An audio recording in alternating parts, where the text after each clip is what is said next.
Well, good afternoon, everyone, and thank you for coming to today's program, which deals with the question of how sustainable is the Chinese so-called innovation juggernaut. And I can't think of three more impressive and prominent people to have with us than our speakers who will join us today. And let me introduce them one by one. First is Craig Allen.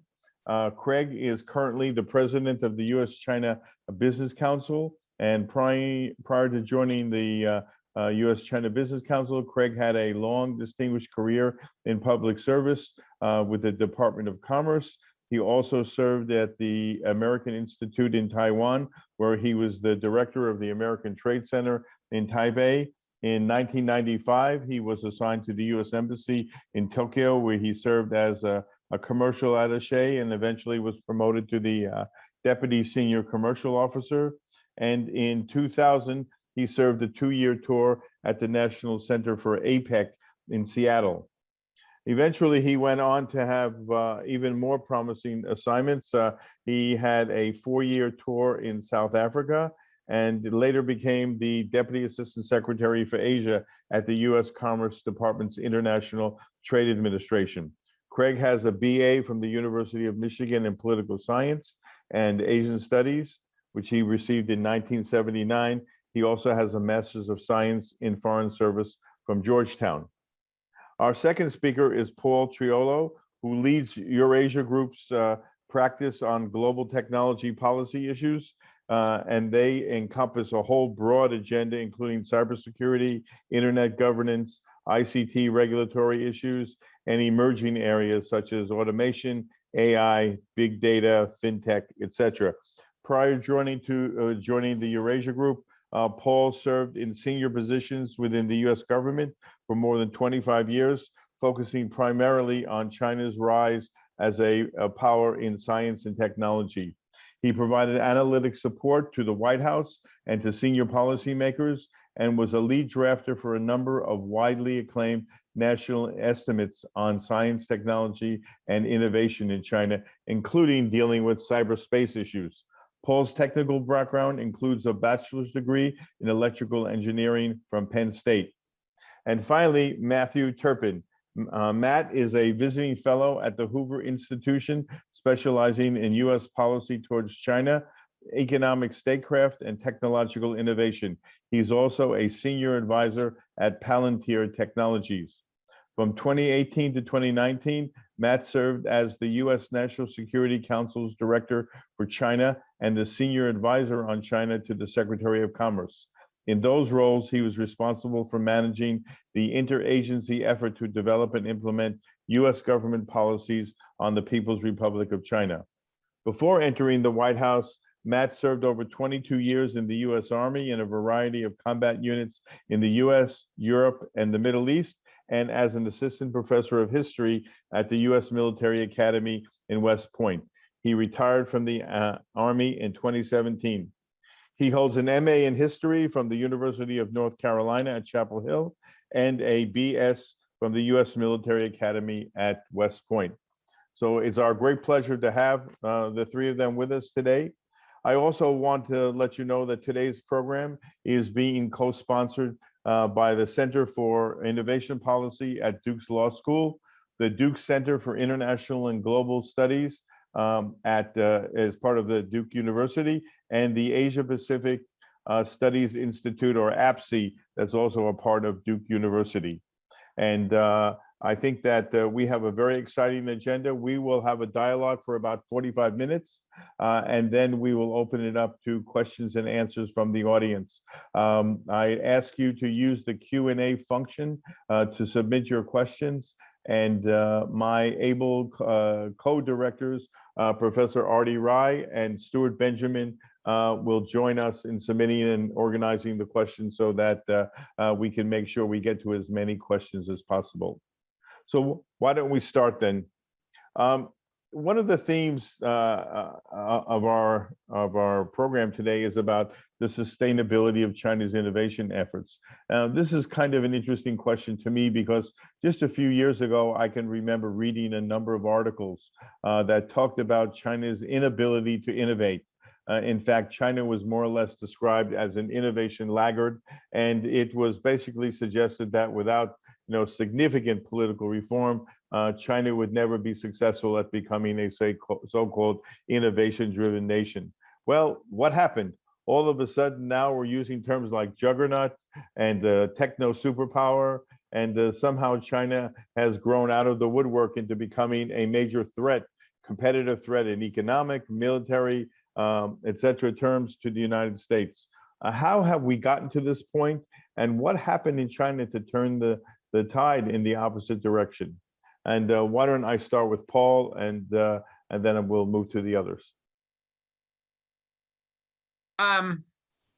Thanks, Dennis, and again, thanks for hosting this this important discussion. I always say on these panels, it's a really good time to be doing this because there's always a lot of things happening around these issues. I think I would say it's complicated on part of China in terms of these terms like innovation can mean different things. I think one thing I would stress is that innovation in China has happened very unevenly. And it sort of depends on the sector you're talking about. They've obviously been a space power and a nuclear technology power for a long time. But where it's really become interesting is in the sort of digital space, which I think we'll probably end up talking a lot about here. And there, I think it's complicated because you had for many years many of these sort of state-driven efforts in the S&T arena. You had 863 and 973, all these numbered programs that well, Dennis, and big mega projects that came out of the things like the long-term, medium and long-term plan for S&T development. Some of those things were successful, for example, in producing Beidou, right? I mean, that's that China wanted to have an alternative to GPS, and so they put a lot of effort into that, and their sort of defense industrial base and their space launch capabilities were very good, and they were able to do that. Other areas, though, were wildly not successful, like in areas like semiconductor manufacturing or in other areas in the IT space. So what has happened then in over the last decade, and arguably maybe starting with Xi Jinping, but before that, was a sort of shift in emphasis and how things got done. There was an unleashing of the private sector.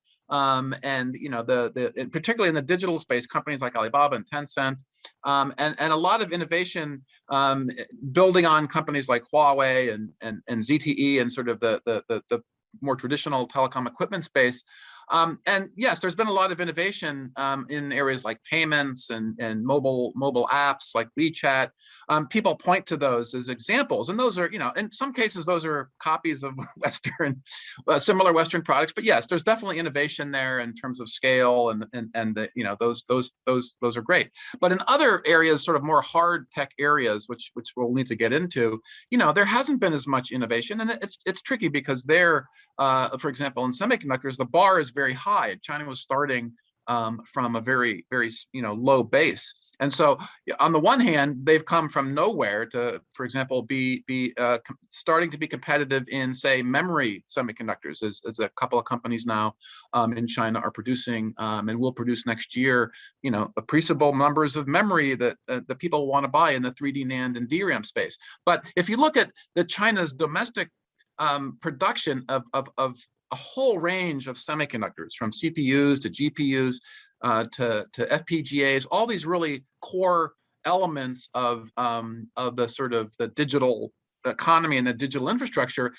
They're really low percentages that are made in China, right? They're importing huge amounts of semiconductors, and that's not going to change soon because they have no companies in China that can compete with, Intel and Nvidia and some of the big major players in the mobile space. They have with Huawei and their ability to leverage the U.S. design tools and then manufacture semiconductors, for example, in Taiwan. They have been very innovative, arguably, and at one point, HiSilicon, the chip design arm of Huawei, was certainly on par with Qualcomm in terms of being able to design cutting edge system on a chip semiconductors. But there again, the problem has been that in the manufacturing side, they've gone from being 2 generations behind to 5 generations behind in China. So despite, for example, a tremendous amount of investment in that sector, they just the cutting edge keeps moving out, and they it's really hard to catch up in that area. So when you talk about sort of innovation broadly, I think it's tricky to pin down sort of, what do we mean by that. I wrote an article for SupChina last year that basically said stop treating China as a technology superpower, because what has happened to some degree is China puts out these big national plans around AI or quantum computing, announces all these investments, and these are very aspirational. And yes, they're in some areas they're making progress, but they're not. China's not going to be dominating AI, for example, by 2030 as their plan, has called for. And recently, a Defense Department official, and I'd love to get Matt's view on this, resigned, and he was saying, well, China is way ahead on AI, and that's just simply not true. The Defense Department actually sort of, shot that idea down, as I did on Twitter a few times, because that's just not true. We work very closely, for example, with most of the leading U.S. AI companies, and the U.S. is not behind China in AI. China has come, from nowhere to being, having companies that are very competitive in certain pieces of the AI pie, depending on what you're talking about. But certainly, there's the idea that China is going to dominate that sector, or quantum computing for that matter, is just not the case right now, right? That's just simply inaccurate. So when you talk about innovation, I think, it always has to have this historical perspective. Where has China come from? Where have Chinese companies, been able to fit into the global supply chain? Where have Chinese been particularly innovative? Right now you could say ByteDance is probably one of the more innovative Chinese companies, right? Because you have hundreds of millions of teenagers, including in the U.S., that are, using that on a daily basis, and they seem to love it. And that's an example of a social media company that, that arguably is innovative, and you can argue about whether that's good for the U.S. and for teenagers and for data protection, but it's still an innovative company. So I think we just have to be very careful when we talk about that term innovation, that we get down to quickly to some level of specificity about the sector, about where Chinese companies are, about where Chinese companies fit into the global value chain or not, and what policies the Chinese government has pursued that have helped them get there or hindered them from getting there. Okay, Matt, do you want to add something here? Yeah, I largely agree with Paul's comments. And first of all, let me thank Duke and everyone on here. As a Chapel Hill grad, it's great to be back on an event with our good friends in Durham. So sorry that we can't be doing this in person, but great to be doing it. I largely agree with Paul's comments. I think ultimately the articles that were sort of laid out sort of years ago about how China can innovate was simply not true. Obviously, the Chinese people can innovate and are have just as talent is evenly distributed and have just as much ability to be able to do these things as others. And certainly as the reforms of Deng Xiaoping sort of took hold, and you got a sort of a settling down of what had been a highly disruptive period in the country's history around the Cultural Revolution, and what that did to sort of higher education, science and technology, and all those sorts of things. Your point about the point about sort of the 2 bombs, 1 missile. An area that was highly protected from the kinds of disruptions of the Cultural Revolution, whereas in other sectors those things were incredibly disruptive. And that the stability that began to sort of get put in place in the 1980s and the 1990s began to play off, and we're now seeing the fruits of that, right? We're seeing really the kinds of things coming forward, and so I think to a certain degree, kind of an aberration of what we had, and a sort of a natural return that the PRC is more than capable of innovation, and that we shouldn't be surprised by any of this. And I think I was reading a Congressional Research Service report on sort of the scale and sort of characteristics of global R&D, and I've often found like the chart that they sort of lay out is that over the past 2 decades, the United States and the PRC have increased like this their amount of R&D spending, whereas the rest of the G7 has remained almost completely stagnant. in terms of R&D spending. And so it shouldn't be surprising that we're now seeing the fruits of that come out, right? That in both countries, there is a race and a competition to sort of out innovate one another. And so, I mean, I've often found is that, so why do we see that in other countries start dropping off? Whereas both the United States and the PRC seem to be, I mean, the United States has increased threefold over the last 2 decades. Its R&D spending, both public and private, and the PRC has increased theirs something like 17-fold. And so that, we shouldn't then be surprised that we are now seeing the fruits of those things. Craig, Matt mentioned this top-down system, and you're someone that looks at the economy fairly closely because of your interest in trade, obviously, and business. Have we seen some fundamental change in the model for innovation in China that departs from this top-down structure that seemed to be productive when it came to military advancement, but perhaps wasn't serving the Chinese economy well when it came time to look at the more broader civilian, consumer-oriented kind of innovation that is so much a part of the U.S. system? What is it about these reforms in China, perhaps, that have changed the landscape that has allowed for the kind of innovation that Paul was talking about with companies like Baidu and Tencent, et cetera? Well, firstly, thank you, Dennis, for inviting me on, and what an honor to speak with Paul and Matt, both of whom I so much respect and have learned so much from both of them. Let me say that I'll not, I will represent more of a corporate view. Simply, that's where I sit. And I think that from a corporate view, there is a huge amount of respect for China's innovation capabilities in a broad sense across all industry sectors. And indeed, I think if I were to ask any thoughtful CEO that has substantial operations in China, they would have moved innovations from China back to the US and back to their global operations. The Chinese are innovating very well, particularly at the factory floor level. And I think that they need to be given their due respect. And probably the easiest explanation for that is the STEM talent, which is growing very, very rapidly. China today reminds me of Taiwan in the 80s in terms of the numbers and density of electrical engineers, and that creates a great deal of innovation. And I think that looking forward, we just need to be really respectful of China's scale and speed. They have both. And as Stalin said, sometimes quantity has a quality all of its own.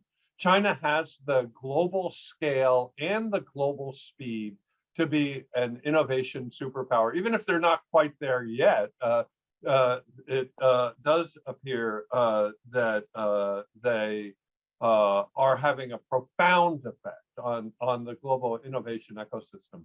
Now, in terms of top-down and private and public, I would say that, when I talk to the Chinese internet entrepreneurs, they could care less about Made in China 2025 or any government program. It is meaningless to them. They are looking at the global market and global best practice, and they are going after that in a big way.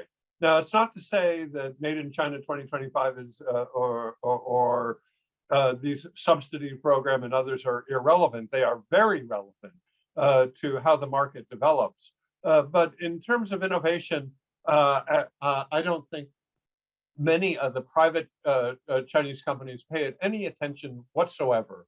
And they're going about being innovative in their own way and doing so in quite a successful manner. Thank you. Well, no, let's continue along this theme. In 2006, the Chinese government announced the medium and long-term plan for science and technology, a 15-year program to move China from being the so-called factory to the world, which had proven very successful in terms of generating exports, bringing in foreign exchange, creating jobs. A whole bunch of big wins on the Chinese side helped to improve the quality of life for literally thousands and thousands of people. And yet China in 2006, maybe abruptly or not, decided that it had to transition to this so-called innovation-driven economy. Was this a mistake? I mean, was there really a necessity to do this? Why couldn't China have continued on the road to becoming an advanced manufacturing country and not really focused as much on this indigenous innovation that became, at least there early on, one of the sources of problems in the bilateral relationship? Who wants to start? Well, maybe I'll kick it Okay. off. Maybe Matt should do that, yeah. I mean, I think, certainly for, certainly for Beijing, there was a view that, as they became sort of the factory of the world, that the value, was higher up the value chain, right? And the fact that intellectual property, and sort of the process innovations that came with updating products, were possessed by companies sort of farther up the value chain, and that if they wished to sort of move into that space, they would need to adjust their system. And I think so that's certainly part of it. I think there's also the sort of the dangers that come from a middle income trap about how do you move from an export-driven economy in which your competitive advantage is the cost of labor, right, and the centralization of manufacturing and supply chains, and to then move up into sort of middle income and high income status so that you can begin to sort of fuel those things yourself. And so I think they rightly sort of observed that for the PRC, they would need to make these changes, right? The playbook that had gotten them to where they were would not necessarily get them to the stages where they wanted to be in the future, right? And this is entirely reasonable and logical about what that would be. And I think that certainly created in the minds of certainly in the United States, our friends in Japan and across Europe, that sort of economic and commercial development that was going on was sort of happening at the same time as we saw that our hopes and sort of dreams of political liberalization were not panning out. Mm-hmm. And so then that created a sort of a convergence of concern across multiple countries. And I'll remind everyone that there are a number of reports sort of the end of 2016 and early 2017, right, just as the Trump administration was coming in, from the U.S. from the U.S. Chamber of Commerce, from the EU Chamber of Commerce, from various think tanks, looking at this shift in the Chinese sort of economic model, and the assumptions that what had happened to low cost manufacturing in developed economies over the preceding 20 years was likely to unfold in higher value manufacturing, and that these were the areas that were sort of the productive and economic engines of those countries. And that since China was not yet a market economy, didn't appear to be sort of converging and increasingly diverging from sort of international norms, that posed a significant challenge to what countries would see as their own interests. And to me, that is at the heart of sort of where we're at today, is and the concern and the perceptions of threat is that these things play out in such ways in which sort of national security and economic prosperity concerns become very tenuous, as the PRC executes its plan to do what it would want to do for itself. And so to me, this is the challenge that we're finding ourselves in, and we shouldn't be surprised by it. Well, what's interesting is that during this period of time, former Premier Wen Jiabao wrote a pretty important article that appeared in the Chinese Communist Party journal Qiu Shi, in which he talked about the necessity of pursuing this indigenous innovation, and one of the reasons was because other countries control the critical technologies that we need. And this was about 2006, 7, 8, in that earlier period before the Trump administration, before the trade war, before a lot of other stuff. So there was a premonition, it seems to me, somewhere along the way, that China was going to face some kind of dilemma that within its own grasp, it did not have some of the critical technologies and know-how that was going to be needed to drive that innovation economy. So it was like a premonition, you might say, that the leadership had, that these were going to come to fore as big problems, and they did. Now, Paul, why do you think that? What was driving this indigenous innovation idea? And it's not just innovation, it's indigenous innovation. And of Right. course, it created a great deal of concern in the West that China Right. was even going back to, in Chinese, Zuli Gongsheng, the self-reliance of the Cultural Revolution at that time. So it didn't do that. And Xi Jinping later on made clear that they were walking on two legs. They were going to still engage globally. But the indigenous part of it was the one that really created a lot of havoc.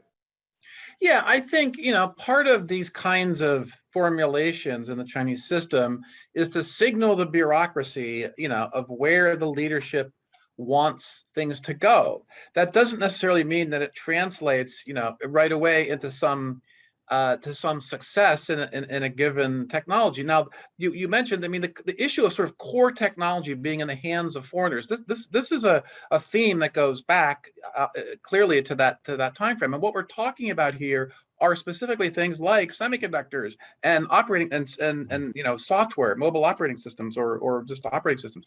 And so that's been a focus for forever. If you listen to Ni Guangnan, who's a Chinese Academy of Sciences academician, he's been on this bandwagon for forever, right? China needs its own operating system. China needs its own capabilities to build things. Now, the problem is several-fold. These are not sectors or technologies that lend themselves well to some sort of centralized planning model here, because in particular, the semiconductor industry is global. It's very complicated, built on trusted relationships between foundries, for example, like TSMC, and their equipment suppliers and their customers that really drive innovation in that sector. So these are not the kind of things you can sort of plan your way into. And the same thing with operating systems, where China has for a long time tried to develop an alternative to Windows, for example, but it couldn't get the right developer community and people to sort of coalesce around this. Now, maybe that will happen with Harmony, the Harmony OS that Huawei is pushing,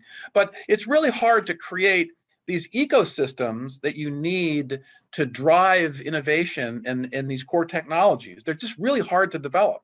And again, once they're established, globally, it's very hard for China and Chinese companies to figure out where to break into those and how to play with those things. So that's been the challenge. So what happened under Xi Jinping then is, the launch of some specific efforts in those spaces. The National IC Development Fund in 2014 was a huge thing, right? And then there was this basically unlimited funding for semiconductor development, right? But again, semiconductors are not just about the funding and money. You need the people, you need the technology, you need to be able to iterate the technology. This has proven to be a really, really hard nut for China to crack. And then there's just so many pieces of that supply chain, particularly in the manufacturing side. No country does this all by themselves. It's a combination of a small number of countries: Japan, South Korea, Taiwan, the U.S., and Europe, that are all part of this chain. And so then they're senior Chinese officials in the sector really understand this. So last week I was talking on a Track 2 dialogue with Wei Xiaojun, who's at the Tsinghua Microelectronics Institute and is one of the key advisors to the leadership on semiconductors, right? And he very much gets this, right? And he said, look, we're not trying to duplicate, that we know we can't duplicate the global supply chain for semiconductors and semiconductor manufacturing. We know we can't do that. But the pressure the U.S. is putting on Chinese companies means that they're going to have to do more to try to reduce dependence and develop some of the key pieces of that supply chain. But they, left to their own devices, I think one of the misconceptions in my view is that China is like putting up barriers to foreign companies and then trying to develop its own companies and kick all the foreigners out. Well, in the semiconductors are an area where you just simply can't do that. You can do that maybe in search engines and in social media and other places, but you can't do that for these core technologies that I'm talking about, whether it's operating systems or semiconductors. And so they get this, and they're not stupid, but it's really hard. It's hard to figure out where should Chinese companies play and how, which ones to give a little edge to. So they've adopted some new approaches, like letting developing a domestic market, the STAR market in Shanghai, for example, and trying to get some market forces working in that sector. Because part of the problem is these are longer term investments that have to be made in hard technology. You can't solve these overnight. These are 10-year time horizons, and you have to begin investing now. And investors have to be willing to put up with these long time horizons. And that's something the Chinese system also has not been very good at. People willing to put up money to see these companies succeed over time. In the face of uncertain outcomes. And so that's one of the other problems, is the broader systemic problem in China around innovation is, you haven't had the sort of stock market and angel investors and sort of this very important piece of the innovation puzzle, which is, people willing to take risks, venture capital. Now that's improving in China. The whole venture capital market is something we should talk about, because I think that's going to be key going forward is, can China attract that venture capital, which they're doing pretty well now, both from the US, from China, and from other parts of Asia, to help develop those kinds of supporting infrastructures that help to drive innovation when the state sort of, in these areas where the state really can only do so much. And that's a big question mark in my mind is going forward is, how does China develop those ecosystems that can sustain innovation over time? Because that's what we're talking about here, is really sustained innovation. Sure. And they haven't cracked that nut yet, except in certain areas where they have, right? Where like Huawei is a good example, or the telecommunications equipment. There was a lower barrier to entry there, I think, and they threw a lot of really good, smart engineers at the problem, and they got some help from the government, of course. They had a huge domestic market, and so that ended up being a virtuous thing there. But in these other areas where there's global value chains and ecosystems and trusted relationships, it's really hard to get core technology out of the hands of foreigners and into China's hands. And the question is, how much of that do you do? Because you can't duplicate everything. Right, and it's becoming harder, by the way. The United States policy is making it more difficult. Matt? Yeah, I mean, just two figure. I think one of the critical things that sort of Paul left out is that the sectors that Beijing has found to be the most difficult to sort of catch up in are also the sectors in which there are multilateral export control regimes. Right. Semiconductors has an incredibly well-developed and complex multilateral export control regime because these are inherently dual-use products that feed into both, incredible commercial innovations, but also incredible military innovations, and that has created real barrier to way in which the PRC can do this, and something that they have sort of pushed back against heavily. Another sector that you could easily point to is the production of advanced jet engines, something that the Chinese government has for decades sought to catch up in, and because of an incredibly high set of barriers to understanding how to build them, but the controls around the multilateral export controls around the export of the technology that would allow you to build advanced jet engines, whether that's GE, Safran, Pratt and Whitney, Rolls-Royce, right? The handful of companies in the world that sort of make them, a highly regulated position to deny that technology to them because it has incredible military advantages that go along with it. And so I think, we have to sort of keep that in mind. It also suggests that the concepts of coupled and decoupled, right, have never really, it is not as if the two economies are completely coupled, right? In many ways, they are already decoupled. They had been decoupled all along, and that these are the things that are playing out. Now, certainly Beijing would love to see those things removed, but it is unlikely for that to happen. The US and Europe have had a comprehensive arms embargo on China since 1989. And it is unlikely to see that lifted anytime soon, which means that all those multilateral export control regimes are likely to stay in place. Right. correct? Yeah, let me just add a quick note to that. Yeah, I think that's a great point, Matt.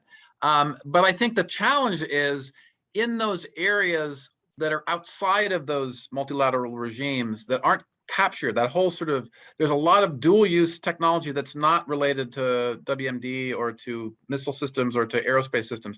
And that's the challenge right now, I think, on the US side in terms of export controls, is that there has been no clear articulation from a senior US government official about what the national security issues are with China. And the export control system was designed for that, for those specific areas, which again, companies and in the industry can understand. You know, if it's a widget going to a missile system, yes, okay, we get that. Here now, the problem seems to be just in general China. So, you know, great power competition, secure supply chains, technology competition. And you know, there are these big areas, and I think that you know, one of the things is there needs to be a clear articulation on the U.S. side, which then could be used to get other allies on board, for example, to look at multilateral controls that would sort of, you know, renew the export control system, which is really sort of stuck in a particular age. And the problem is, if you run ahead and use that system, which wasn't designed for this particular set of problems, then you run the risk of unintended consequences. And so it's like, you know, the need to get back to sort of first principles and articulate, like, here's what we're trying to solve for, and then it will make sense. And then again, industry is confused by this.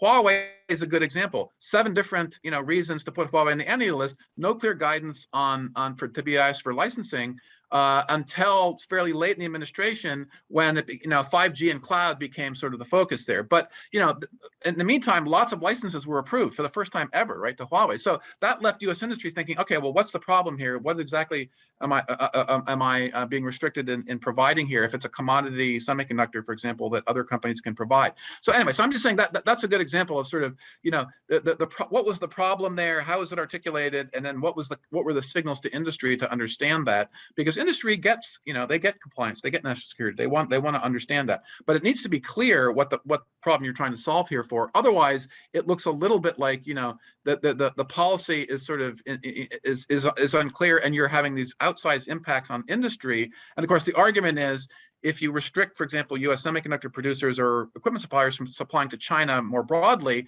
you're going to undercut their ability to generate R&D revenue to plow back into their, you know, into innovation in the U.S. And that's an argument that we can argue about. But that's, you know, that's definitely the kind of thing we hear from our clients, of course, and industry groups are making that case.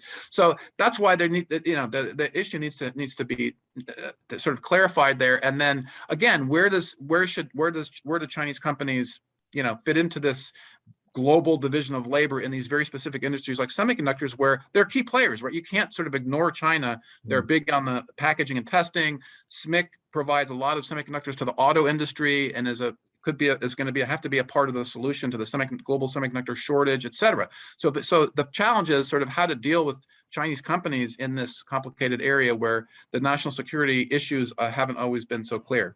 Right. I'd love to hear Matt's view on that. Yeah, let's hear from Craig a little bit, because he's interacting with the companies that are right smack in the middle of this push and pull between the administration and the business sector and the Chinese government, et cetera. What are you hearing, Craig? Well, one always needs to be very careful not to confuse correlation with causation. But there is definitely a correlation between the US export control regime and China's indigenous innovation efforts. I recall at one point talking to kind of a semi-private discussion with the minister of MIIT. And I just noted that Made in China 2025 violated every chapter of the WTO. And he didn't dispute that, but he said, yes, but what would you have us do? It is your export controls you seek. And I thought that was an interesting response. Now, if I had been fast enough, I would have pointed out that there are no export controls on civil aviation, for example. And that's an important part of China's indigenous innovation. But I would be very careful here to keep our export controls bounded by the areas that are definitely national security oriented. I'd be very concerned to see them expand, for example, to life sciences, where there is no clear correlation. Now, I get it that in many emerging civilian technologies, it's going to be very hard to differentiate, and therefore maybe the precautionary principle leads us to impose export controls. But I'd say we should be very, very careful about that. In addition to the export controls, there's kind of the crazy parade of sanctions and prosecutions and entity lists and SDN and et cetera. And this has had an impact on Chinese thinking as well. And it is having an impact on Chinese innovation and where they're putting their money. They're putting their money into equipment, not bits, because we're trying to control the equipment, not the bytes. So I don't want to get lost down the rabbit hole of only talking about export controls. Chinese innovation is much more interesting, but it is definitely a factor that is driving their decision making. Thank you. Okay, well, let's do just that. Let's get back to our innovation theme.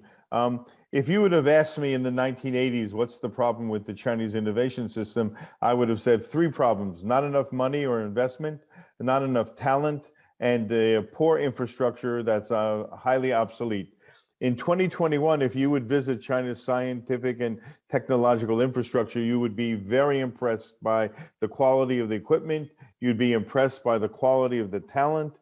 And clearly, as Matt referred to, somewhere between 18 to 20% growth on average in R&D. China is the #2 spender on R&D in the world. And it's not going to be long before the New York Times headline reads, Chinese GDP surpasses the US, and then Chinese R&D spending surpasses the US. So can China keep this up? I mean, this has gone on an economy that was growing in most cases 7, 8%, in its best days, of course, even more than 10%. But now we're looking at 5% growth. And if we look at some of the recent media reports, the aerospace industry is suffering, and particularly the airline industry. Tourism, of course, because of COVID, is down tremendously. Lots of the Chinese economy needs to go through some restructuring. Growth is bound to slow down. Can China sustain the effort to invest and keep pushing into this whole effort to keep innovation alive and for the next 10, 20, 30 years, which definitely it's going to have to do? Who wants to take that one? Well, I think it's clear that trees rarely grow to the sky. So we should probably keep in mind that there are likely sort of limits on how this sort of plays out. I think that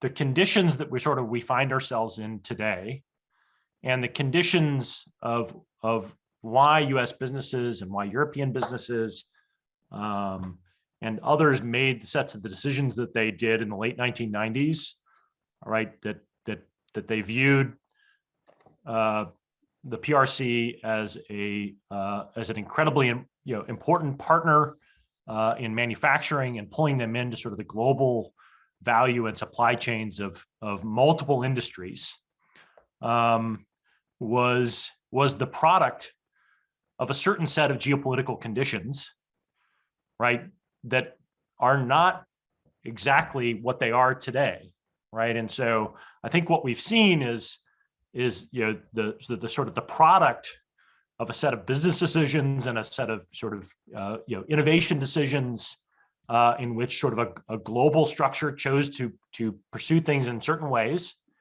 And we are now seeing, for a variety of reasons, the underlying assumptions of that changing. And we're starting to see sort of the business models and the innovation models change as well. Mm-hmm. And so I think it's important for us not to confuse sort of the trend lines that we saw in the past, and that those would sort of automatically move into the future, right? And that as the fundamentals begin to change, that there are things that will likely play out in the ways in which the PRC is able to continue its innovation model and its sort of economic system. And so, I think there's a number of things that we should be asking sort of deep questions about how this will look in the future. So, to me, this is the important thing for us to be looking at, as opposed to, do trends just continue out infinitum of what we'd seen in the past? Yeah, Right, and I no, would just no, jump. it's a good point, Yeah. particularly about where the discontinuities might occur Right. in what we're seeing now. So, Paul? Yeah, I just want a quick comment. I think those are great questions, Matt. And we certainly, in dealing with our clients every day, are now in the advising them on 3 to 5 year scenarios around whether China, whether US China, and yes, those assumptions are being rethought.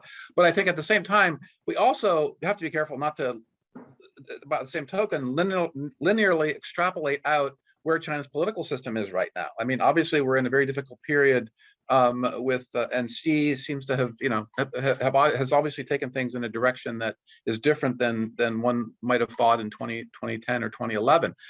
But there are forces within China that do tend to want to see China become more of a responsible international player, et cetera. I mean, if you look at things like CPTPP, this China's CPP accession process, that's going to be very interesting to follow, because the skeptics will say, well, how could China possibly qualify for CPTPP? But the people I talk about on that pretty regularly in China are very serious about this. They say, look, our data laws are written in ways that are flexible enough to be changed, to comport with CPTPP, which along with USMC has a gold standard around data and prohibiting data localization, for example. And so I think it's complicated, because I don't think that we can sort of project linearly that the political system is going to stay the same. I think that there are other economic and technology and other forces that are pushing China towards some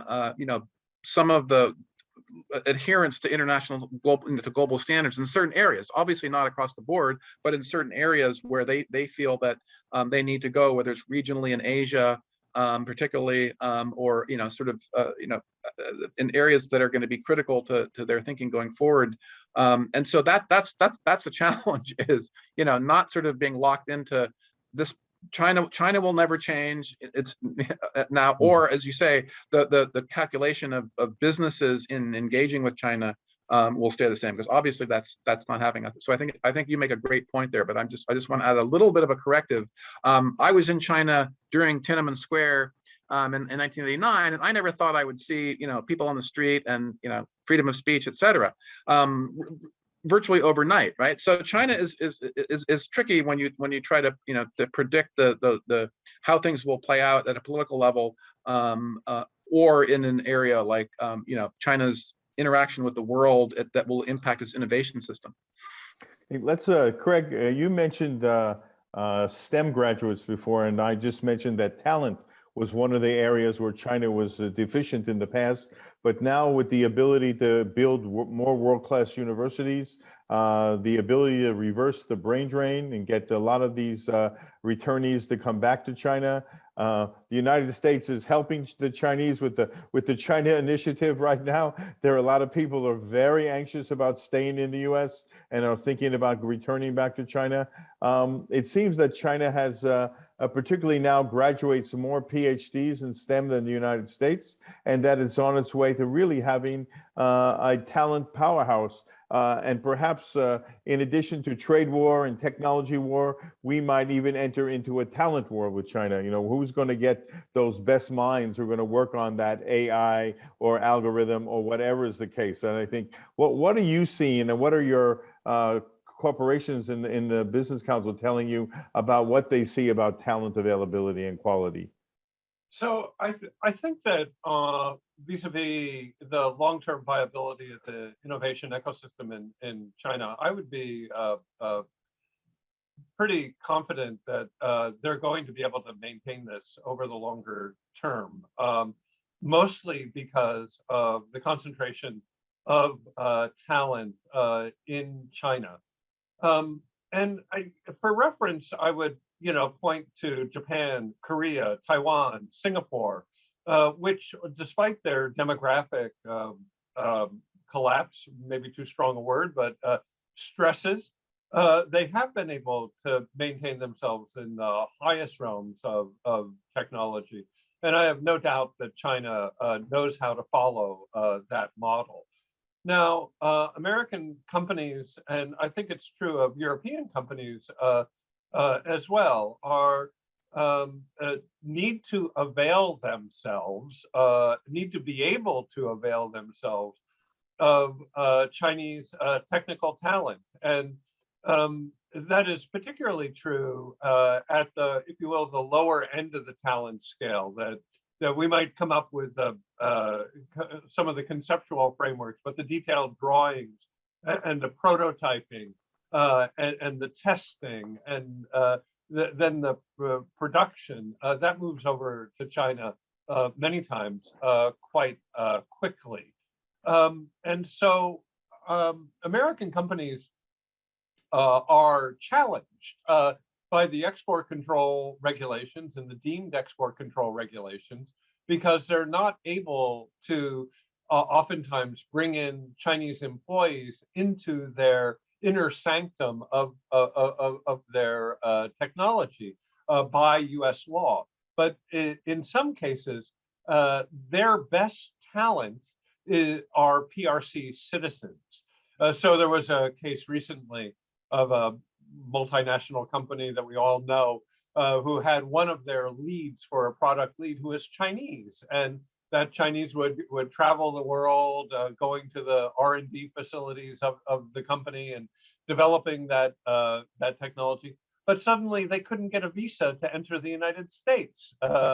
And that's a real problem and something that our European and Japanese competitors love to see because it gives them incredible competitive advantage if the American company is forced to disaggregate its R&D into two R&D systems that are not able to crosstalk due to the export control and deemed export regulations.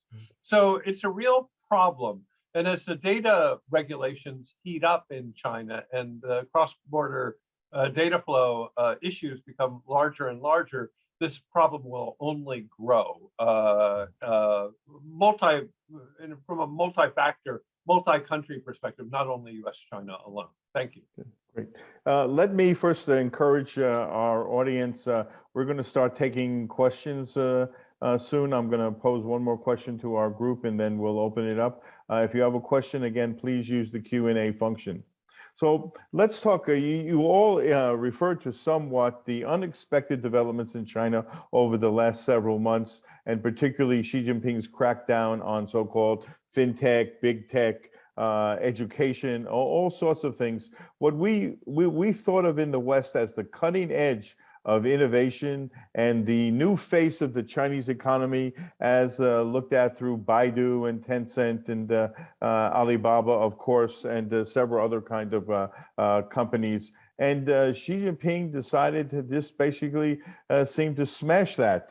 And it's not only been Jack Ma and Alibaba personally who've gotten, felt the hammer of Xi Jinping, but this larger developmental orientation which was very much outside the state control and was prospering because it sort of had an interface with the rest of the world in a way that the state-owned enterprises and other kinds of Chinese economies didn't have. Has Xi Jinping dealt a death blow to this kind of innovation cutting edge that we saw so promising? And again, just one piece of this. Some people have suggested that the reason why this is all happening is that Xi Jinping doesn't believe he can build a world-class innovation economy on this kind of soft business model innovation, that he has to kick it. It has to be the hardware. It has to be stuff that you can produce. And these companies didn't represent what he sees as the future of China in terms of its technological leadership. What's your sense of this? Because this is a very important, perhaps, watershed period for China, and it could go in the wrong direction and go south very quickly. If I'm hearing, it's coming out from some friends and colleagues back in places like Shanghai, Shenzhen, Beijing, etc. Paul, you I'm want to happy first to comment? take a quick Yeah, stab yeah. at this. I mean, we've done a lot of work in this space. I think there's a lot going on here. We tend to prefer to call this campaign sort of rectification. Some of it was long overdue, right? I mean, some of these companies like Ant had been allowed to expand into all these different financial instruments and sectors. And so there was going to be some reckoning with with the regulators on that score. And then, if you look at the sort of platform that getting to your issue of, I think there was this perception that, Alibaba and Tencent and forcing companies and consumers to choose between those two systems was really not seen as sort of something the party and Xi wanted to see continue. And so part of the goal here, and this is coming out of the 14 5-year plan, if you look at the document carefully, is this idea that more investments should be channeled toward these hard technology areas. And that's in part a response to this realization that China is in a tough fight in the hard tech sector because of increasing U.S. restrictions around access to some of these technologies. So that's definitely an underlying issue. But there's also a certain amount of popular sort of backlash against some of the business practices of these technology companies that is very popular. And so Xi is definitely tapping into that popularity. That ties in with his common prosperity theme, which is, there's a lot of middle class angst about the cost of education and just the upward mobility and the treatment of the workforce, the 996, which is now morphing into 1075. There's a lot of valid sort of domestic related issues, but I think I agree that the backdrop of this is clearly sort of U.S.-China intense tech competition, and the idea that Xi and the party don't want to see that sector financialized in a way that that it's just chasing after profits and is sort of forcing people to choose. They want to see Tencent. So Alibaba and Tencent now are giving back to the people, right? Donating to charities, and then Alibaba is going to be asked to help bail out Tsinghua Unigroup, for example, which is a company that is in that hard tech sector. Right. And so you're going to see more efforts, but to get these companies to help invest and rescue and do more in those core technology arenas like semiconductors and software. Okay, great. Okay, let's go to our audience questions. We have a question here. Is China or Russia deriving any visible benefit in science and technology from their so-called strategic partnership? Is anybody getting, something really good?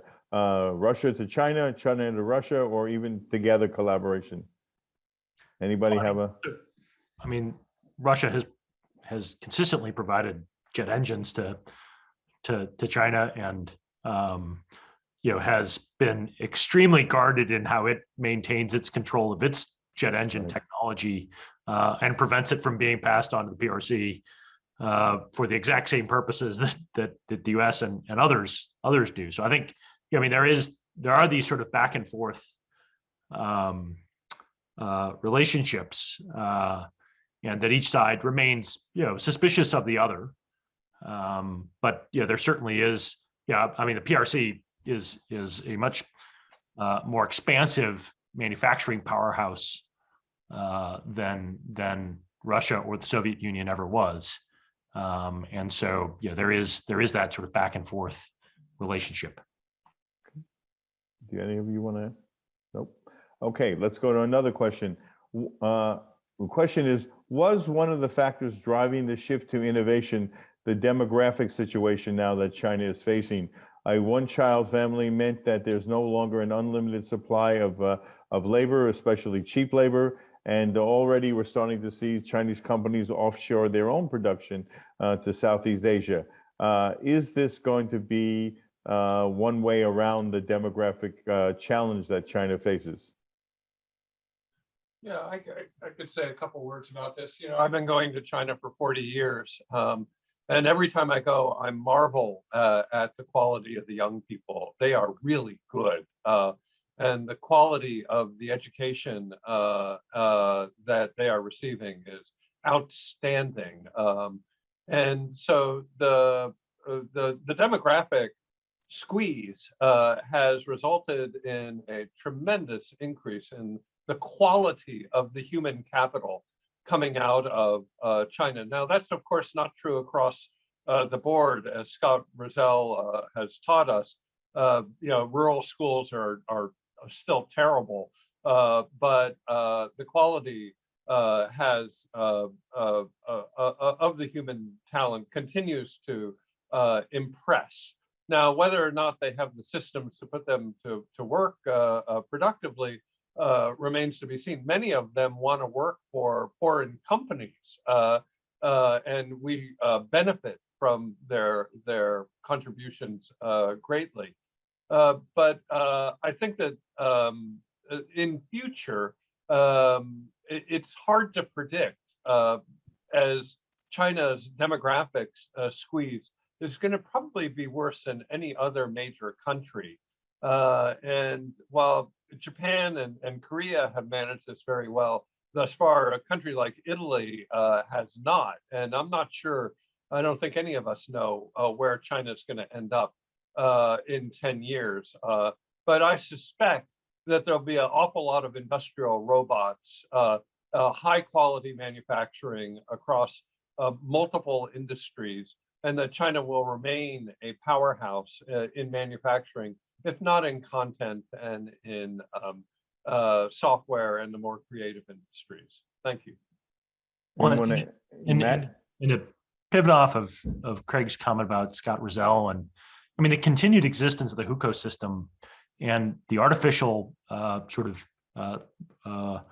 constraints that places upon rural-urban divide, the fact that Chinese rural population cannot gain access to the kinds of services and opportunities that a more rural, middle class, and upper educated citizenry can gain access to, and that is in fact where the growth in the population growth that is actually in that rural as opposed to urban, where for a variety of reasons, not simply sort of state mandates on the number of children, but increasingly about the dynamics of families, are really impacting the way that looks. And so the effects of that unfolds over time across the Chinese economy is particularly problematic. And I think Craig's point about Korea and Japan managing their issues, but they were doing that as sort of middle and upper income, high GDP, high per capita GDP. The PRC is smack dab in the middle of a middle income trap. And this looks actually quite problematic for them as they go forward, and to be able to sort of overcome these challenges. And I think that existence of the Hukou system and the huge inequalities that causes across their system, in fact, gives a lie to the entire sort of common prosperity. I mean, the best common prosperity policy that could be made would be to get rid of the Hukou system. That's what would give people the opportunities, but that is not where the party is going. And so I think that is going to continue to cause problems about how they continue to operate an economy. Yeah, I would just add that, there's sort of a broad labor and Hukou issue, but at the top of a food chain, like if you want to talk about the impact on the innovation economy, when I talk to people in China, I have a good friend in Shenzhen who's running an AI company. He says he can go anywhere in China, and he's amazed at the number of second-tier universities where he's seeing world-class software engineers that he can hire. There's still a lot of competition for those guys, and they could go anywhere in the world if they wanted to because they're so talented. And that dynamic I think is not going to change. That the education system in China is it's getting better and bigger, and it's cranking out a lot of really good and sort of world-class kinds of engineers, particularly in the software area. And those kind of, so the question is going to be, are those people going to stay in China and work for Chinese companies, which is where he is, or are they going to, are they going to find the outside environment increasingly hostile and not want to go and work in the U.S. for Google or for Microsoft or Amazon, and they're going to stay home?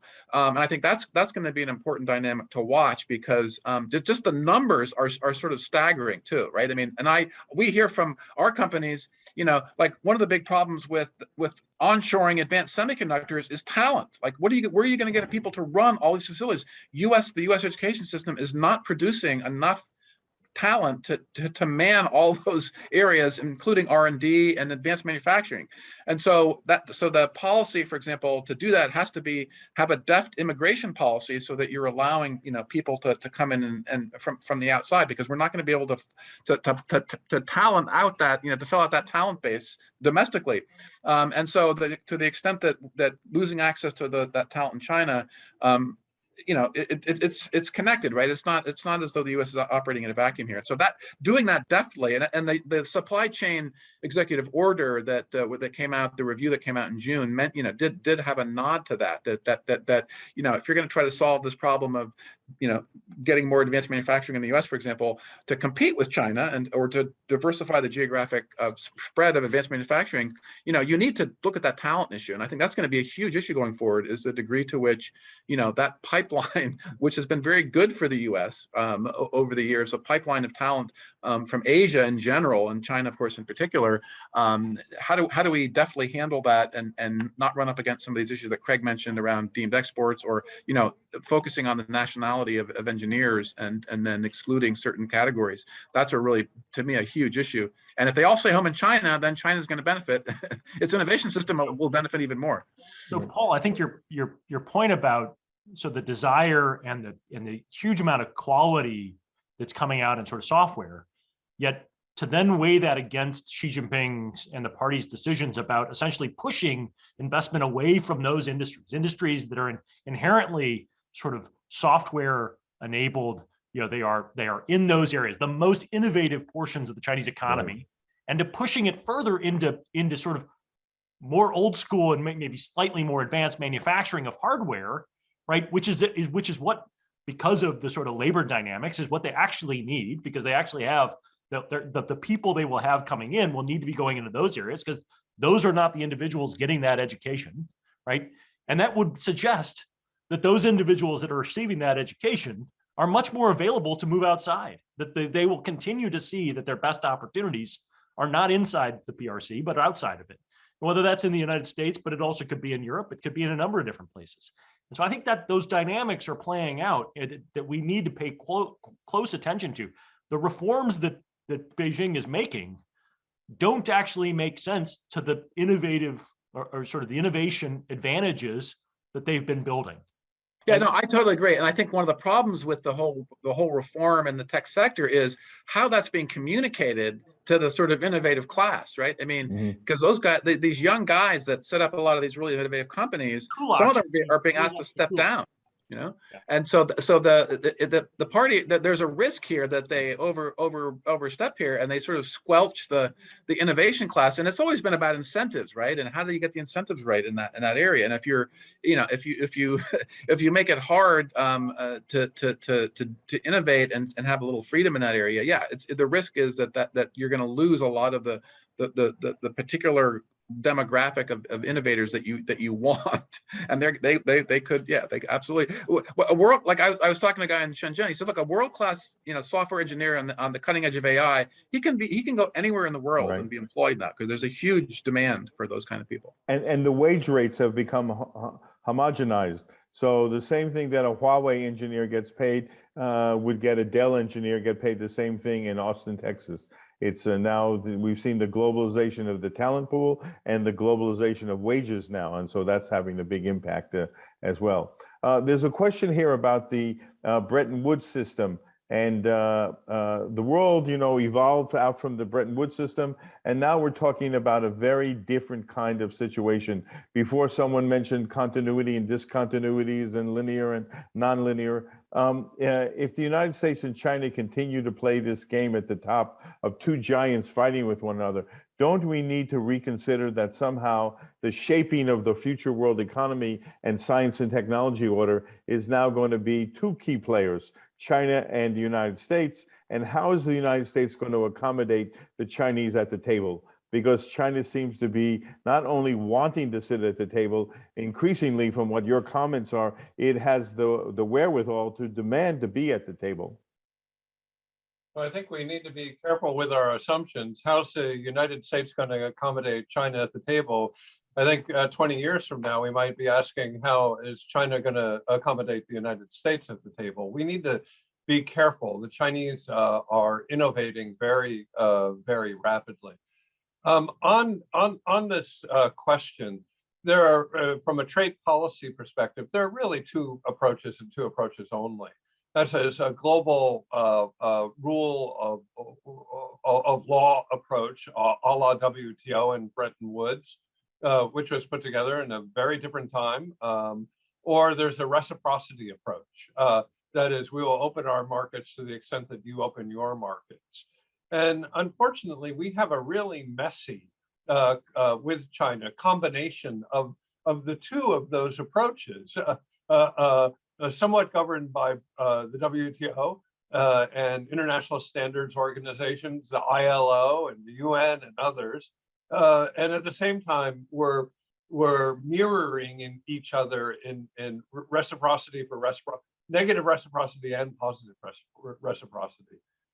So we find ourselves in a very difficult, murky environment here, where we really don't know what are the rules of technology cooperation for digital or for genomic things written before the WTO was, or after the WTO was created.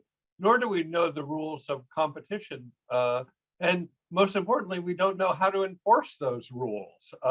And so if you don't know what the rules are and you don't know how to enforce the rules, then you get yourself shoved into a game of reciprocity rather than rules.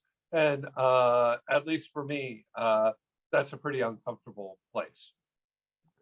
Well, are we going to have a condominium at the top, you know, of two countries dictating to the world what's going to happen, assuming that the two countries can ever agree with one another? Yeah, I mean, I think I think that it is clearly not just two choices here, right, between reciprocity and a global order, right? I mean, obviously the Bretton Woods system and GATT, you know, which was founded in 1947, grew up in a divided world, right? In fact, what you had was an international system under GATT, right, which eventually grew into the WTO, right, which would expand after the Cold War to include those former members of the Soviet bloc who had chosen to stay out of it. But essentially, you had a system, a global international system with increasingly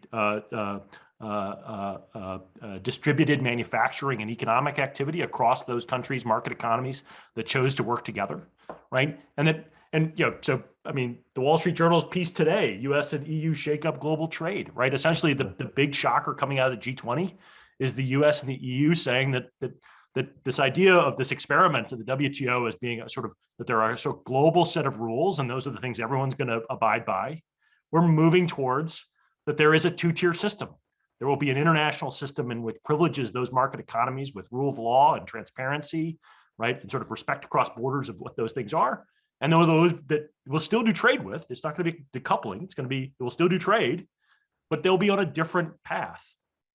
And that two-tier model is likely what we'll find ourselves in. Mm-hmm. So I just offer that is like, this is not an unexpected world that we're sort of walking ourselves into. We've been here before.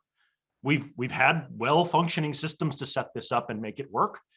And then business models and industries adjust to those systems, right? And so the likelihood that China will remain the global hub of electronics manufacturing is probably not the future. It will likely move, right? It didn't certainly, you know, it's not like there's some natural law that requires electronics manufacturing to happen on the east coast of China. No. It happened there because of a set of policy decisions, you know, after China entered the WTO to incentivize that. And as we are now seeing those assumptions and sort of foundational things change, it will likely move and it'll go someplace else.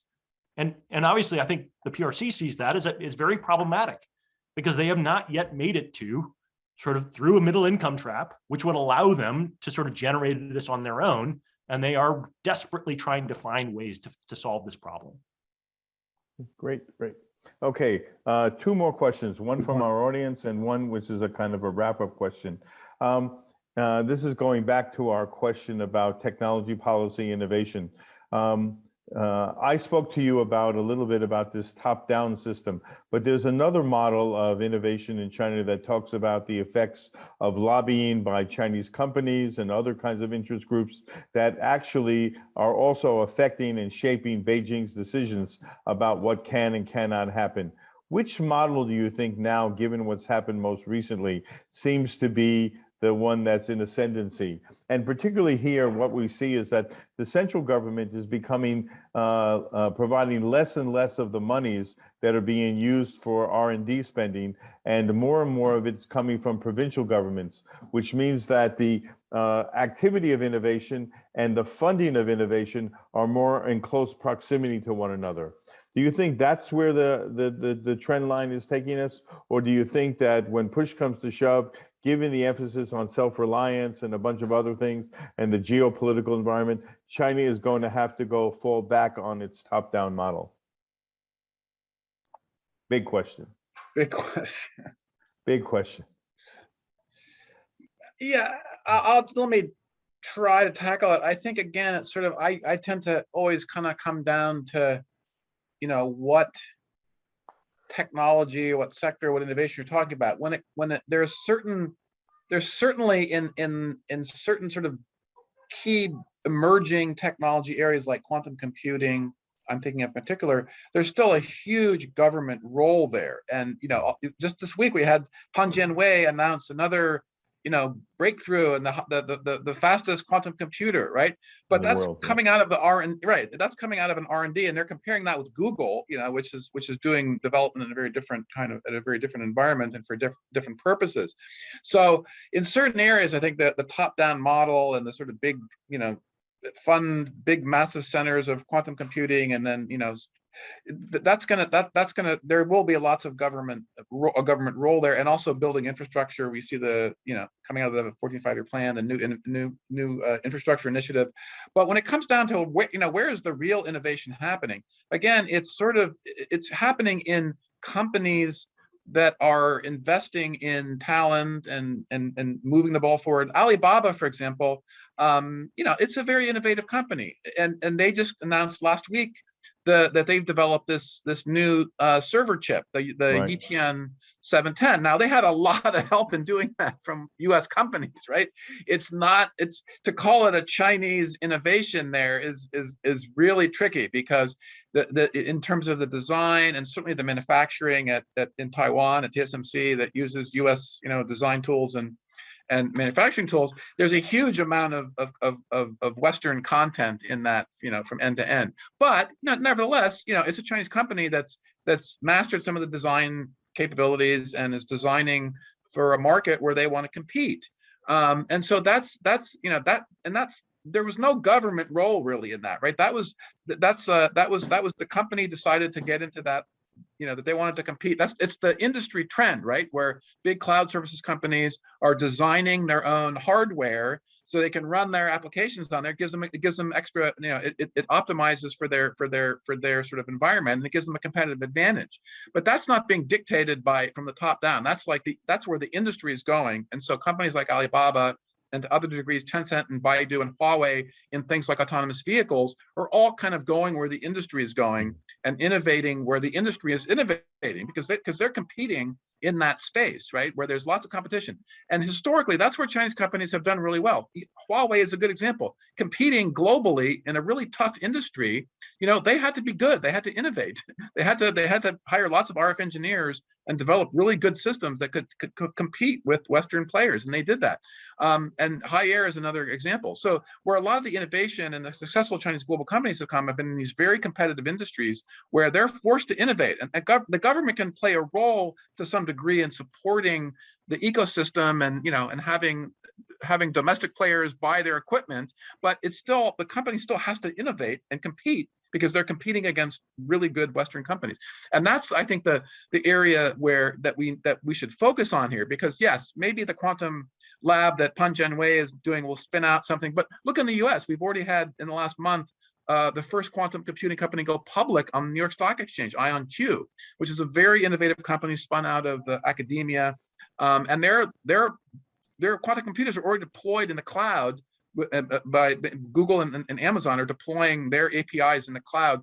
And I don't think there's any equivalent in China of that sort of level of innovation where a hardware company develops a really good capability in the quantum area and is actually deploying it in a cloud environment, which is the way the industry is going. It's going to be hyperscalers in the cloud with AI, quantum computing, and high performance computing, all available in a cloud-based environment. That's where the industry is going. So China, the Chinese companies that can compete and innovate in that space are going to follow that model, right? Otherwise, they're not going to be able to compete. So it depends on the sector you're talking about where the innovation is going to happen. And there are certain sectors where the government role is not going to be decisive, and it may, in fact, hinder the development of that sector. And a lot of it will come back down to talent. This big issue we've talked about before, which is where government can have a role in making the education system better and turning out better. And Dennis, of course, is right in the middle of that and understands that very well, having worked in China in the education sector. And to me, that's really a critical role for the government. But in terms of the innovation, in many of these key sectors, it's going to happen with the government's going to be dragged along, kicking and screaming in some cases, but it's not going to be a decisive player. If the goal is for these companies to be globally competitive. Though Xi Jinping just led us to believe it will be the final arbiter. He made no bones about that, so we'll have to see. Okay, let me ask the last question, and each of you make a 30-second comment. One of the areas that has been hardest hit with the souring of U.S.-China relations has been the area of science and technology cooperation. Science and technology cooperation had once been one of the foundational elements in the bilateral relationship. It has now become one of the most sensitive and controversial areas.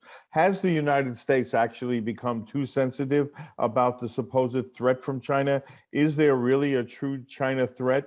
Or are we actually simply responding to the fact that we have not done our due diligence in building up our system and keeping pace?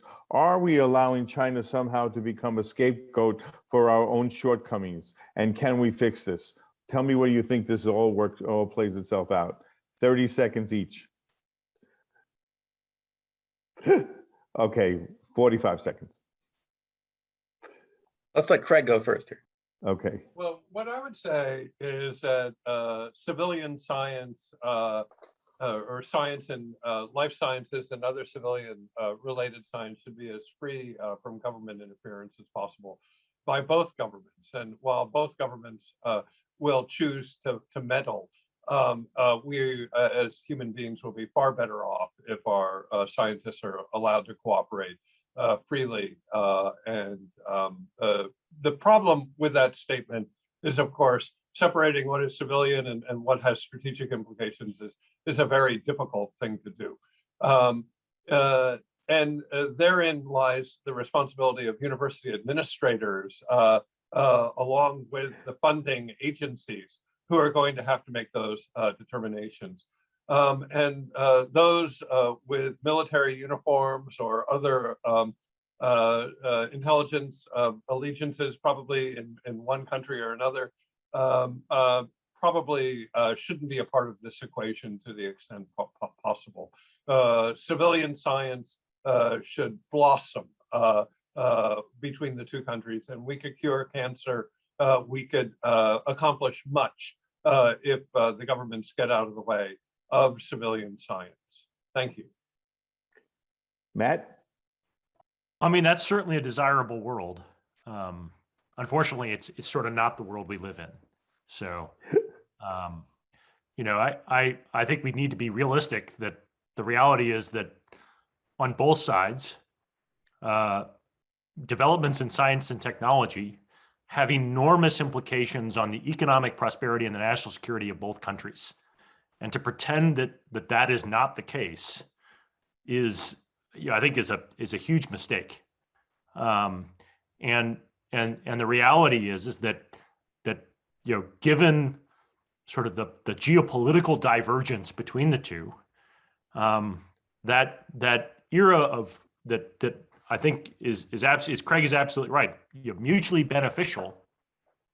It's really difficult to see how that situation remains the same, as both sides look at this and calculate in their own ways, right? And so, I completely agree with Craig's point about sort of grant making organizations. I think that that for the U.S. government, the primary side of sort of how they handle this should really be, rather than in the law enforcement space, but in the grant making space, about conflicts of commitment, conflicts of interest, about understanding, sort of transparency, and about how grant making is happening, and that is, and I've seen, Rebecca Kiesler at the National Science Foundation and folks at the National Institutes of Health have done an excellent job outreaching to universities, explaining to them the things that they've seen, right? The sort of the attacks on the integrity of our broad innovation and ecosystem across the United States, really calculated by a foreign power that's seeking to gain access into really a very valuable portion of what the United States does, which is in foundational research, right? Sort of all the foundational science and technology, so that Beijing can focus its things on development side, right? So that it's doing less on the foundational side, and it focuses its substantial resources on the operationalization of those breakthroughs, right? And that as taxpayers, I think we've got a real, legitimate sort of, concern about how that is being done, right? And that being transparent and upfront about how those decisions for funding is being made is something that we should demand. It's entirely rational to do so. We may make decisions that it makes an awful lot of sense to share those things in certain areas, but we should be doing that eyes wide open, as opposed to it being imposed upon us and then us discovering after the fact that we lost certain things that would likely have done our companies and our citizens very well, and it's being sort of used and sort of weaponized in ways that is very problematic to us. So I think, to me, that's the space. I would absolutely love to live in the world that Craig described. I don't think we're there. I would like to bridge those worlds somehow. So, and I noticed that both people went over well over 45 seconds, but I would say that I think that there's a way to bridge those worlds, and that's going to be tricky because finding that space that doesn't get securitized right away is tricky. And then we've seen a little bit of that with the climate change, where the Chinese side is reluctant to say, oh, well, we're going to all be happy and collaborate on climate change, while the rest of the relationship is governed by intense competition and and confrontation. So the challenge in the scientific arena then is to find those areas where, yes, both sides would benefit. And I think I agree that healthcare and cancer diagnosis and climate change, right, and sort of advanced technologies, those are areas where that would seem to be fruitful. But I agree with Matt that yes, you need the funding and protecting intellectual property. Those areas absolutely need to be stepped up. But I think the problem is if we overemphasize that in the S&T arena, where the tendency is, there has to be some free flow of, researchers don't want to be too constrained to think about everything, everything in terms of how could it be exploited or how could it be, turned against me. That's the tricky thing. That's a mindset that you don't want to push too far down that, because that's going to then make it really hard to get to some level of collaboration and trust where it's not viewed in sort of a zero-sum way. So I think we have to stay away from a zero-sum approach to that, put in place controls where they're needed, but then try to leave open a large swaths of those areas where there's clear and already has been beneficial developments on both sides. And I would say health, in the medical area and probably AI, I would argue too, even. I always use the example of the two Chinese guys trained PhDs at University of Chicago, went back to China, developed an algorithm to detect cancer, trained the algorithm in China, then came back to the US and hired a bunch of engineers, and deployed their AI algorithm at US hospitals to benefit US citizens, right? And so, in many cases, there are not zero-sum outcomes, and we just need to make sure we identify those and encourage them where that's possible. And then I agree again with Matt that, obviously there needs to be making sure that there's the oversight is better, but we don't want to sort of throw the baby out with the bathwater and say, hey, this is everything is zero sum. And so any gain, is on one side is going to be used against the other side. That's also the wrong approach. Well, on that note, on that balanced note, we will end today's session. Let me thank our three speakers, Paul, Craig, and Matt, for an excellent job. We covered a lot of ground. I exposed them to a lot of difficult questions, and they all responded extremely well. And I hope our audience got a great deal out of this. Let me announce that on December 2nd, as part of this continuing series, called Conversations on Innovation. We will have two world-renowned antitrust economists, Fiona Scott Morton from Yale and Carl Shapiro from Berkeley, who are going to discuss the intersection of antitrust and innovation. And stay tuned for our big two-day symposium that will come in March of 2022, in which we'll start to look at the role of universities in the U.S. Innovation ecosystem. President Michael Crow of ASU has agreed to join President Vincent Price as our keynote speakers, and we welcome you to join us. Stay tuned to the website for further information. Let me thank again our co-sponsors for working with us on this event.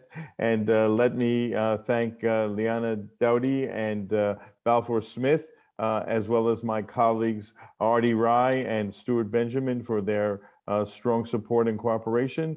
And again, I hope you benefited from this, and wish you all to have a pleasant afternoon. Thank you very much, and look forward to seeing you on December 2nd. Bye-bye now. Thank you, Dennis, and thanks, Matt and Craig. Great discussion. A lot of fun. Thank you. Bye-bye, everyone. Here.